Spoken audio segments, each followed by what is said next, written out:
Hey guys, how's it going? Deansy Boy here, and I am back with another film review, and this is going to be a quick one because I haven't got time. I have to be somewhere later on, so I'm going to make this hopefully 5 minutes or so. But I am reviewing Netflix's film A House of Dynamite, directed by Catherine Bigelow, and my god, oh my god, what a film. I have never been on the edge of my seat watching a film as close to this, and it's been a long time since I've ever watched a film and been on the edge of my seat going, oh my god, what's going to happen next? What's going to happen?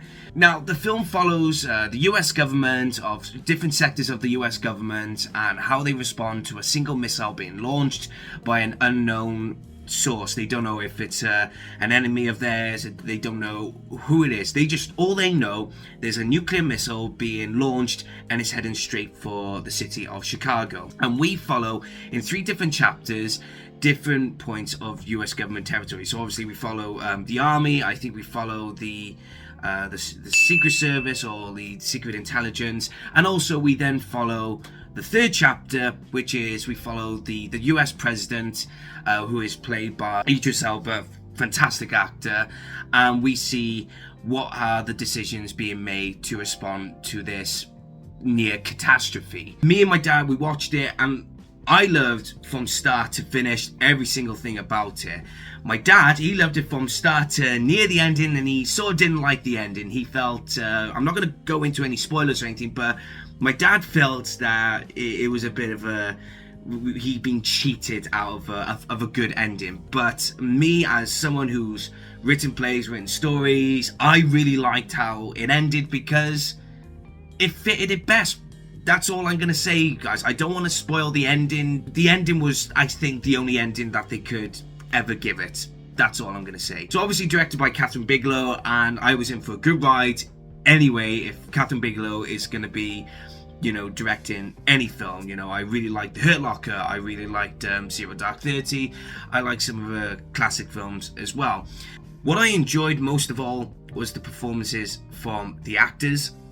I really liked Rebecca Ferguson. I really liked Idris Elba playing the president. And it's really funny because I think for most of the film, we do not see who the president is. We know it's Idris Elba playing it, but we never see the president physically. I think until the last 40 minutes of the film. And it was funny because my dad was saying in the scene where they're all on FaceTime and the president is not showing his face, and you've got everyone else just showing their faces, and my dad's like, where's the president? Where the f***ing hell is he? What's going on? What's happening? He's so engrossed in. He's like, he's the president. He should be doing this. And I was like, there's probably a reason. And yeah, there was a reason. There was a reason why he wasn't on video. But yeah, Idris Elba, Rebecca Ferguson. Gabriel Basso, I thought, stood out the most. Him playing a national security advisor, the scene with him exchanging conversation with himself and I think it was the Russian ambassador, I thought that stood out in that scene. Many good actors in that film.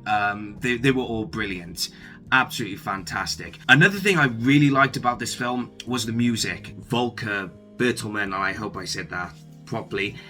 I mean, he gave me goosebumps. The music gave me goosebumps. Every time it was playing a crucial moment, the hairs were standing at the back of my neck. It was, oh my god. I said to my dad halfway through the film, I was like, it's very Jaws-like. It's very, with the, when, the shark is coming and they do that, dun and it really gave me goosebumps every time there were moments where it wanted you to feel like, oh god, what's gonna happen here? What is happening? Another thing I really liked as well is just the story.